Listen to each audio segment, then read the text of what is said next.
j'espère que vous allez bien. Aujourd'hui on se retrouve pour une nouvelle vidéo sur ma chaîne. Il va s'agir du book haul du mois de mars et donc on commence dès maintenant. Le tout premier livre que j'ai envie de vous présenter, il s'agit d'un livre que j'ai reçu en cadeau de la part d'une abonnée et je tiens encore à la remercier car elle n'était vraiment pas obligée de faire ceci.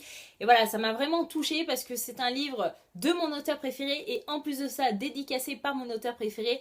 Et voilà, c'est un magnifique cadeau, donc un grand merci à toi Justine si tu passes par ici. Et donc il s'agit donc de Duel de Barbara Abel, publié aux éditions Le Livre de Poche. Donc ici on va suivre une jeune femme qui s'appelle Lucie, qui à la naissance a été abandonnée par sa mère biologique, donc elle a toujours vécu dans une famille d'adoption. Et désormais, elle mène une vie plutôt stable et heureuse puisqu'elle a un mari, un métier, des enfants, tout va bien, jusqu'au jour où l'équipe de Devine qui est là, qui est une télé-réalité qui a pour but de réunir deux personnes que la vie a séparées, frappe à sa porte. Persuadée que c'est sa mère biologique qui veut reprendre contact avec elle, Lucie a 15 jours pour se préparer à cette rencontre. Elle est assez perdue entre la peur, entre l'angoisse, le stress, l'excitation. Et au fur et à mesure, plus les jours passent, plus elle se dit que c'est peut-être quelqu'un d'autre qui cherche à la recontacter. Et donc voilà, moi je suis curieuse et j'ai envie de voir si c'est vraiment sa mère biologique qui revient vers elle ou si c'est quelqu'un d'autre. Ensuite, j'ai acquis sur ma liseuse Promenez-vous dans les bois pendant que vous êtes encore en vie de Ruth Ware et publié aux éditions Fleuve Noir. Ici apparemment nous allons suivre une femme qui est invitée à l'enterrement de vie de jeune fille d'une de ses anciennes meilleures amies. Une fois arrivée sur place, elle va se rendre compte que la maison de cette amie est assez spéciale puisqu'elle est vraiment que en verre. Voilà, c'est vraiment une maison vitrée de A à Z et elle se trouve au plein milieu des bois, il n'y a rien aux alentours, mais vraiment rien du tout. Et 48 heures après la fête, elle se réveille à l'hôpital couverte de blessures et apparemment il y aurait eu un meurtre à la fête. Et du coup on va chercher à savoir qu'est-ce qui s'est réellement passé à cette fête et qu'est-ce qu'a fait le personnage principal réellement. Donc voilà, j'en entends que du bien, pour certains booktubers ça a même été un coup de cœur, donc pourquoi pas tenter l'aventure moi aussi. J'ai également acquis ce mois-ci, juste avant le bonheur, de Agnès Ledic, publié aux éditions Pocket. Ici, nous allons suivre une jeune fille qui s'appelle Julie, qui a 20 ans et qui a une vie plutôt surchargée, puisqu'à 20 ans seulement, elle est déjà maman d'un petit garçon qu'elle doit gérer vraiment toute seule parce que le copain, le mari, il a pris la fuite. Et du coup, elle doit vraiment subvenir aux besoins de sa famille et du coup, elle travaille comme caissière dans un supermarché. Donc voilà, son temps est vraiment surchargé à bloc et jusqu'au jour où elle rencontre un client plutôt généreux et très gentil qui est plutôt aisé financièrement, qui lui propose, Agnès et son fils, de partir avec dans une villa qu'il a, je sais pas où, peut-être au bord de la mer, je ne sais pas encore. Et du coup, arrivé sur place, il y aurait le fils de ce monsieur qui lui aurait du mal à se remettre du récent suicide de sa femme. Et les choses vont faire que, voilà, je ne sais pas encore. Apparemment, il y aurait encore un drame qui va se produire à ce moment-là. Et de fil en aiguille, des relations vont se lier entre les personnages. Et apparemment, c'est un roman vraiment touchant de A à Z. J'en ai entendu que du bien sur la chaîne de Fairy Neverland, donc de Justine. Tout le monde la connaît. Et du coup, voilà, j'avais vraiment envie de le rajouter dans ma pile à lire parce qu'elle en a vraiment tellement bien parlé dans sa vidéo. Voilà, elle l'a vraiment bien vendu que je me suis dit je pouvais pas passer à côté. Ça se trouve, voilà, c'est pas vraiment le genre de roman que j'adore lire, mais ça peut faire du bien parfois. Ce mois-ci, j'ai pu faire une bonne affaire grâce à Gaëlle de la chaîne YouTube Lanila Books. Donc si elle passe par là, un grand merci à elle. Et si vous ne la connaissez pas, je vous mettrai en barre d'infos le lien vers sa chaîne YouTube. N'hésitez pas à aller jeter un coup d'œil. Et donc pour seulement 20 €, j'ai pu me procurer donc la 5e vague de Rick Yancey, publiée aux éditions Robert Laffont dans la collection R. Et le tome 2, La mer infinie, du même auteur, de la même édition, de la même collection. Mais je ne vais pas vous parler du tome 2 parce que je ne l'ai pas lu. Je n'ai pas lu le tome 1, je vous l'avoue, mais je suis allée voir le film et j'ai vraiment kiffé.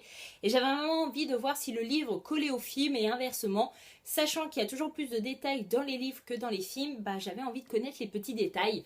Donc, est-ce qu'il faut vraiment que je vous le présente parce que tout le monde le connaît, donc je vais faire très vite ici. Donc, il s'agit de la 5e vague. Il y en a eu 4 autres avant. La première, c'était l'extinction des feux. La deuxième, déferlante. Troisième, pandémie. Quatrième, silence. Et ici, on va suivre une jeune fille, une adolescente qui s'appelle Cassie. et qui comprend très vite que des inconnus veulent la Terre. Voilà, ils sont pas seuls sur Terre, les humains. Et la seule solution, c'est de survivre à ces inconnus, sachant que bah voilà, elle ne connaît pas ces inconnus. Donc c'est un peu compliqué de survivre à quelque chose qu'on ne connaît pas. On ne sait pas de qui il faut se méfier, etc. Voilà, moi j'ai vraiment aimé le film, comme je vous ai dit. J'ai été prise pour une idiote du début du film à la fin du film. Je me suis dit, putain, je me suis fait avoir. Donc pourquoi pas lire cette trilogie, sachant que le dernier tome de la trilogie est peut-être déjà sorti ou va sortir durant le printemps 2016, il me semble. Donc voilà, et j'avais envie de me confier sur un petit truc concernant les trilogies, parce que je dois avoir un gros problème moi, c'est-à-dire que je suis jamais pour le garçon qui a le plus de succès. Pour Hunger Games, tout le monde était pour la team Katniss Gale, bah non, moi c'était Katniss Pita, moi j'étais team Pita depuis le début jusqu'à la fin, et je le reste toujours également. Et là, bah, toutes les filles bavent pour Evan Walker, et je suis pour Ben. Donc je dois avoir un petit souci. Dites-moi en commentaire pour qui vous êtes dans cette trilogie. Est-ce que vous êtes pour Ben ou pour Evan? Que je me sente un petit peu moins seule. Ensuite, j'ai acquis La vérité sur Alice de Jennifer Mathieu, publié aux éditions Pocket Jeunesse. Donc ici, c'était un livre que je vous avais présenté dans les sorties livresses que j'attends le plus de l'année 2016. Et voilà, je suis super contente de l'avoir et j'ai vraiment hâte de le lire parce que voilà, depuis le temps que je l'attends, bah ça y est, c'est chose faite. Donc ici, apparemment, nous allons chercher à connaître la vérité concernant le personnage d'Alice. Parce que voilà, Alice a une assez mauvaise réputation à l'école puisqu'elle a la réputation de traîner, de salope. Voilà, hein, désolée pour le gros mot. Mais c'est comme ça, et tout simplement parce qu'elle aurait couché avec plusieurs garçons, donc c'est assez mal vu. Alors que quand c'est les garçons qui le font, ils ne sont pas mal vus, hein. Je ne vais pas rentrer dans le débat. Mais voilà, donc on va suivre donc plusieurs personnages qui connaissent Alice et qui vont donner leur version concernant donc le personnage d'Alice. Et bien évidemment, chaque personnage a une version différente concernant Alice. Et donc bah voilà, j'ai vraiment hâte de voir ce qui en retourne, sachant que ce livre a vraiment que des avis positifs et j'espère que j'en ferai partie. Ce mois-ci, j'ai gagné un livre à un concours et j'étais super contente. Donc il s'agit de la page Facebook Les Reines de la Nuit. Je vous conseille leur page si vous ne les connaissez pas encore. Et j'ai gagné Red Queen de Victoria Avoyard, publié aux éditions MSK. Ici, la phrase d'accroche, c'est le pouvoir est un jeu dangereux et je suis super contente de l'avoir gagné parce que depuis le temps que j'entends parler de ce livre, je vais pouvoir enfin le lire et là je n'ai plus aucune excuse parce qu'il se trouve entre mes mains. Et donc ici on va se trouver dans une société toute contrôlée, il y a deux populations totalement à l'opposé, d'un côté on a les argents, de l'autre côté les rouges. D'après le résumé, si j'ai bien compris, les argents c'est ceux qui contrôlent la société, c'est ceux qui sont bien vus, et les rouges ce sont un peu les esclaves qui doivent travailler dur pour arriver à survivre ou à vivre, hein, comme vous voulez. Et donc voilà, vous savez que j'aime vraiment les dystopies, les romans d'aventure comme cela, et donc j'espère que ça va me plaire, sachant que la plupart des avis sont positifs concernant ce roman. J'espère en faire partie également. Ce mois-ci, j'ai acquis Risque de Fleur Ferris, publié aux éditions Hugo Roman. Ici, c'est l'histoire de deux meilleurs amis qui s'appellent Tyler et Sierra, qui sont très très proches, même si Tyler est souvent jalouse de sa meilleure amie parce que Sierra, c'est le genre de fille à désirer plein de choses et à les obtenir. Voilà, elle a toujours ce qu'elle souhaite et ça agace un petit peu Tyler parce que Tyler, c'est pas le cas. Et du coup, elles rencontrent toutes les deux un garçon sur internet, elles tombent toutes les deux amoureuses du même garçon et bien évidemment, vous pouvez vous en douter, la seule qui arrive à obtenir un rendez-vous avec ce garçon, c'est Sierra. Donc Tyler est un peu déçu du comportement de sa meilleure amie parce que sa meilleure amie accepte tout de même le rendez-vous avec le garçon, même si elle sait que sa meilleure amie aimerait être à sa place et qu'elle éprouve aussi les mêmes sentiments pour ce garçon. Et du coup, le lendemain de cette fameuse soirée, Tyler ne voit pas arriver Sierra à l'école et du coup, elle apprend même qu'elle n'est pas rentrée chez elle durant la nuit. Donc Tyler commence à se poser un petit peu des questions mais sans s'inquiéter parce que Sierra c'est toujours le genre de fille qui a tendance parfois à pas donner de signe de vie jusqu'au jour où elle a besoin d'un service, etc. Et puis au bout de quelques jours où elle n'a aucune nouvelle, elle n'a aucun signe de vie et que même les parents de sa meilleure amie n'ont eu aucun signe de vie de leur fille, elle va commencer à parler à ses parents et à ceux de sa meilleure amie en leur disant que voilà, elles ont rencontré un homme sur internet, qu'elles sont tombées amoureuses et qu'il n'y a que Sierra qui a pu aller rencontrer ce garçon. Et du coup, je pense qu'il va y avoir une affaire policière qui va être menée et on va chercher à savoir qui est cet homme, est-ce que c'est un meurtrier, est-ce que c'est autre chose. Et voilà, j'espère le lire très très vite parce qu'il me tente énormément et je vous en reparle très prochainement. Donc, ce mois-ci, j'ai pu réaliser un truc avec une personne et je suis super ravie de l'échange que j'ai pu réaliser. Vous allez vous dire, mais pourquoi elle n'a toujours pas lu ce livre? Eh ben oui, il s'agit de Animal, la malédiction de Boucle d'Or de Victor Dixon et publié aux éditions Gallimard Jeunesse. Donc ici, on est en 1832, blonde, 17 ans et cloîtrée depuis toujours dans un couvent perdu au milieu des bois. Pourquoi les sœurs l'obligent-elles à couvrir ses cheveux d'or et à cacher sa beauté troublante derrière des lunettes sombres? Qui sont ses parents et que leur est-il arrivé? Alors qu'elle s'enfuit pour remonter le fil du passé, Blonde se découvre un versant obscur, une part animale. Il y a au cœur de son histoire un terrible secret. Vous savez que j'adore les histoires de secrets, de trahison et je pense que ce roman est fait pour moi. Je n'ai pas encore lu de livre de Victor Dixon, mais ça va être chose faite tout simplement parce que j'ai beaucoup de livres de cet auteur-là dans ma pile à lire. J'ai les 2 premiers tomes de Phobos et celui-là. Vous allez vous dire, mais qu'est-ce qu'elle attend? Eh bien, tout simplement, j'attends le tome 3 de Phobos pour lire les 2 premiers parce que je sais que ça va être très addictif et que je vais adorer. Et donc, si j'ai envie de me faire la trilogie complète d'un coup, je le pourrais.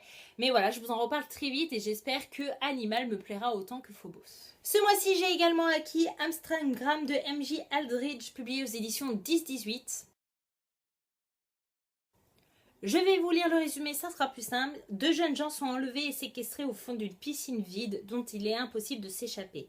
À côté d'eux, un pistolet chargé d'une unique balle et un téléphone portable avec suffisamment de batterie pour délivrer un terrible message. Vous devez tuer pour vivre. Les jours passent, la faim et la soif s'intensifient, l'angoisse monte, jusqu'à l'issue fatale.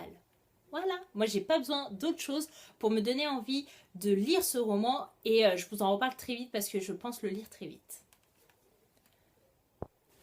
Ce mois-ci, j'ai encore gagné un 2e livre grâce à un concours. Il s'agissait du concours de Moody Take a Book. Tout le monde la connaît, j'étais super heureuse de faire partie des gagnantes. Donc j'ai pu recevoir Prendre Gloria de Marie Neuser, publié aux éditions Fleuve Noir. Ici, on va suivre une jeune italienne qui s'appelle Gloria et qui décide un jour d'aller à l'église. Sauf que les minutes deviennent des heures et Gloria ne ressort jamais de cette église. Au début, on pense à une fugue, mais on va chercher à savoir ce qui s'est réellement passé plutôt dans l'église. Est-ce que c'est une fugue? Est-ce que c'est un meurtre? On n'en sait rien et donc on va chercher à comprendre grâce à ce livre.